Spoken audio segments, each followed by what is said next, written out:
you will need to watch over the fall break. For video number 1, we're going to break down into 2 objectives. The first is that you are able to determine the initial concentration of all ions in a solution, and hopefully that'll be very, very simple. Objective 2 shouldn't be much more difficult, and that is that you need to be able to determine the initial amount of moles of each ion in solution given concentration and volume. So if at the end of this you're okay meeting objective 1 and 2, then you've learned what was intended for this content. So let's go ahead and get started. All right, so for this, it's fairly simple. What I'm going to give you is a molarity of something and then just ask you to determine the concentration of each ions in that solution. So if I go ahead and I have my beaker, and let's say I put NaOH in there, then I have an Na plus solution and an OH minus solution, and it would be a base and all that, but that's not necessarily important. Our goal in this objective is to determine the concentration of NH plus, or Na plus, and OH minus, which is really simple since NaOH has 1 plus and 1 minus, then their concentrations are actually going to be equal. So if I continue that concept a little farther, if I tell you that you have a 3.5 molar solution of NaOH, and your job is to determine the molarity of each ion in the solution, we just break it apart. And if there's 3.5 moles per liter of NaOH, and for every 1 NaOH I have 1 Na and 1 OH, then the ending concentration must be 3.5 molar Na plus and 3.5 molar OH minus. So that's really quite simple, and nothing you need to think hard about. But let's take it one step farther in difficulty. So let's add something different. So let's say calcium chloride, and that's CaCl2. Well, in this beaker that we would have,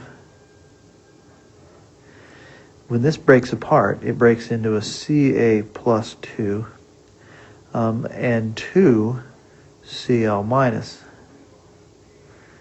So it breaks into 3 parts.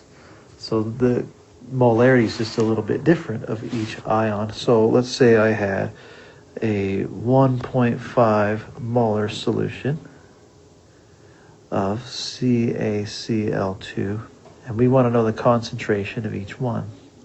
This is very simple. For every 1 CaCl2, I have 1 Ca, but I have 2 Cls. So the concentration of calcium, the Ca, will be equal to the initial, but the concentration of the Cl will be 2 times the initial. So we would say that the concentration of Ca plus 2 is equal to 1.5 molar, and that the concentration of Cl minus is equal to 3 molar, because it's twice as much from this subscript. So do the next ones on this page. Okay, I don't know where I was because I paused it and drew these out.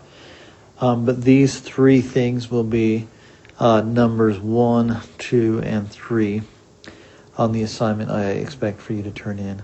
So all you're doing is finding the concentration of each ion.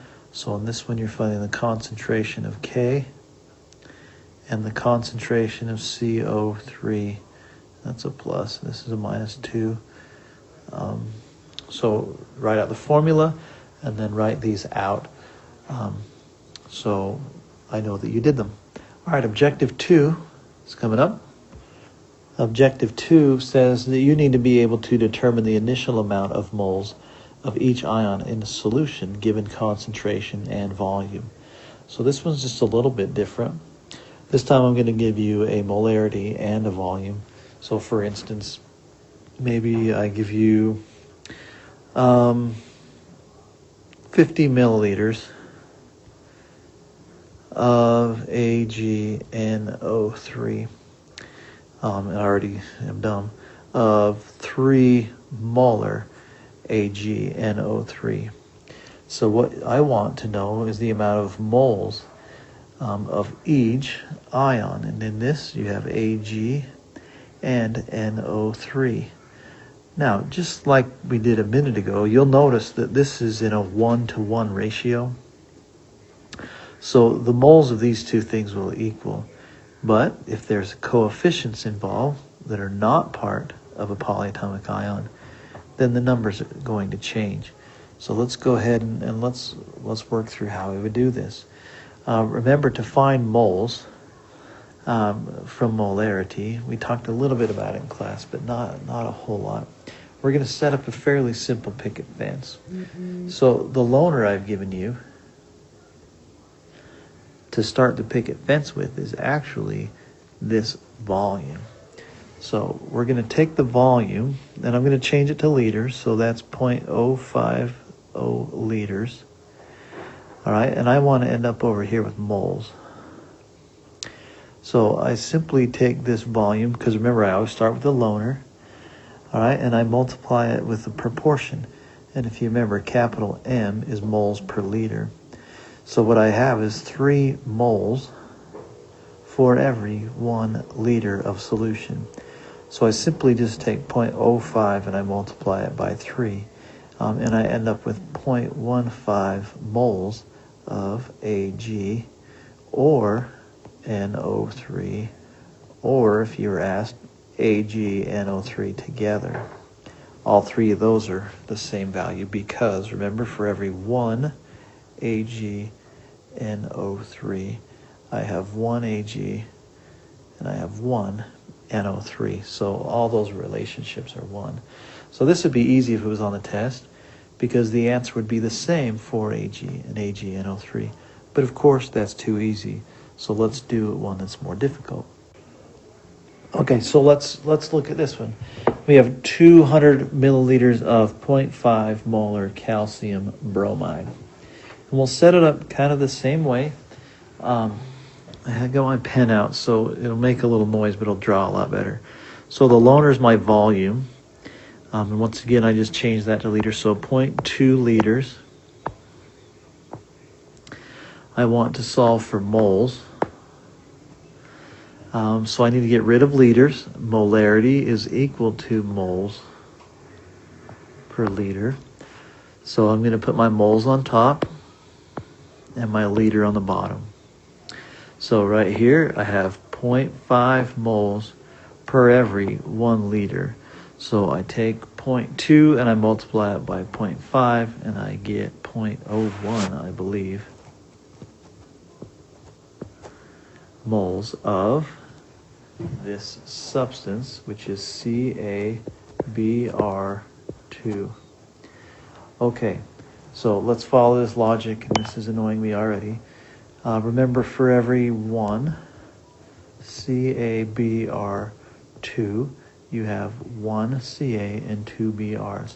So the concentration of Ca plus 2 will be equal to the original concentration of the substance, which is 0.01. All right, and I don't know, why did I put concentration? We're finding moles. I probably did that earlier, and it probably annoyed you. And now I feel bad. There is an erase. Hold on. So I apologize on the earlier one if I did that. And the concentration of Br is twice the amount of the original, so 0.02. All right. I said concentration again, but realize I'm an idiot, and these are both moles. All right, so let's do one more, and hopefully I can not screw up this time.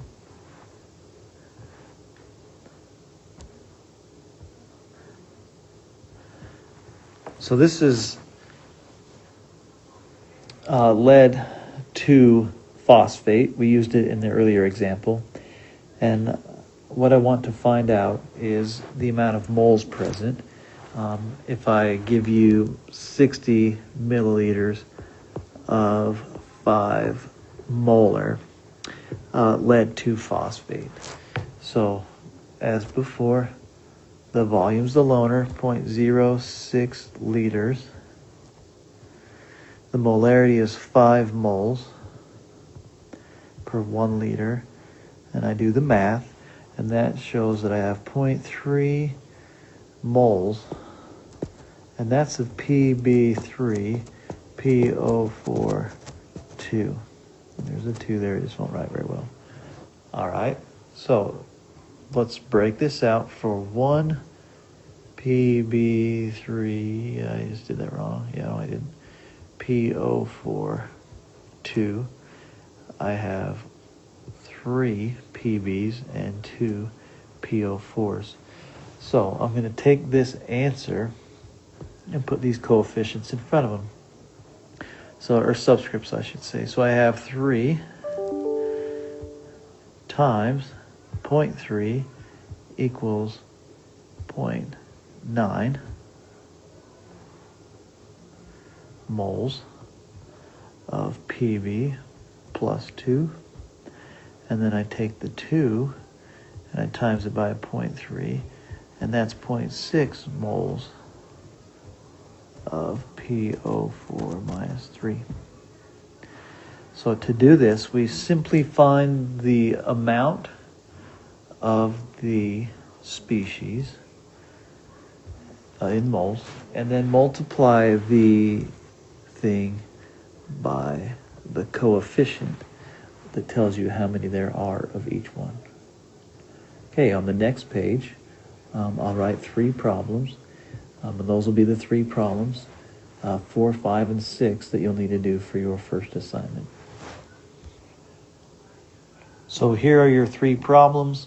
So the assignment for the first video are the 3 questions earlier and the 3 questions here for a total of 6.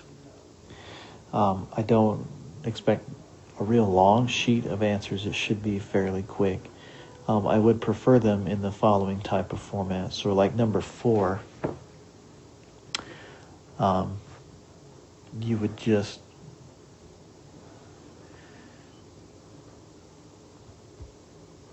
let me look at what I've got. I've forgotten. CaNO3 2. So you would just write the Ca plus 2, NO3 minus 1, and you'd tell me the moles of each. Of problems 1 through 3, remember to use the brackets. So if you had chlorine, brackets of Cl minus. So that's the concentration, and just give me that value.